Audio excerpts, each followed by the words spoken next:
Marhaba. That is hello in Arabic. Oh, Arabic, yeah.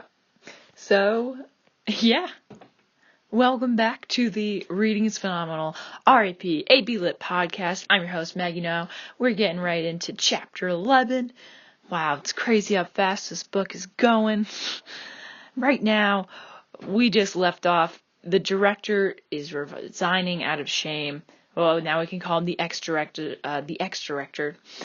Resigning out of shame. Bernard gets to stay in London, keep his job, and he and John become a hit. Linda, however, does not. Everyone really avoids her, and she is just everything that society has tried to avoid. She's miserable, old, ugly, always intoxicated, and she at the same time really does try and stay away from everyone else, and she enjoys the life of civilization. It just really shows us how much these people are built upon civilization. She completely lost herself out in the reservation. She could barely survive because she was taught to be clean and to let the lower caste do all of the creating products. She just had to play sports. She just had to buy soma. She had to buy products, and that was it. And so a doctor put Linda on a soma holiday, and basically she's just passed out from drinking too much soma.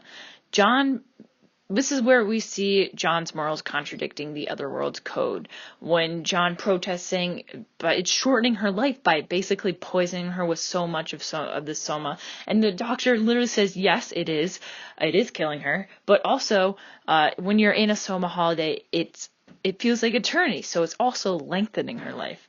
And then we also see John, he's protesting, and we also see John do something he will do throughout the book, which is quoting Shakespeare. And he just says, eternity was in our lips and eyes, and because he said it about eternity. And by constantly quoting Shakespeare, something that emotionally saved him and was meaningful to him on the reservation, and is meaningful on the reservation, but is actually really boring and useless in this other world society, which is interesting.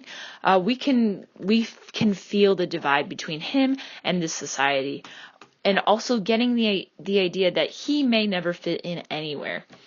With Linda taken care of in a soma holiday, John was left to Bernard's care, and Bernard for the first time was seen as important. No more talking about alcohol in his blood as long as he was the guardian of the curiosity that John the Savage was. Even Lenina's sister, Fanny, who was critical of Bernard at first, thinking him abnormal, now approves him and thinks that he's sweet. And we see Bernard's rebellion fade away. I called that. As predicted, he was just someone who wanted to fit in. He was mad at the world for not creating him the way everyone else was. When he was in, and you can tell when he ends his friendship with Helmholtz Watson because Bernard was bragging about all the ladies he's gotten. Watson didn't care, so he just ended the friendship, and we could really see that Bernard's rebellion was really over. He just wanted to fit in. And then the people around Bernard, like all the people who were like kind of interested in the Savage, they predicted that his end was going to come soon and it would be a bad ending. And this is probably the author telling us, yes, Bernard is going to have a bad ending.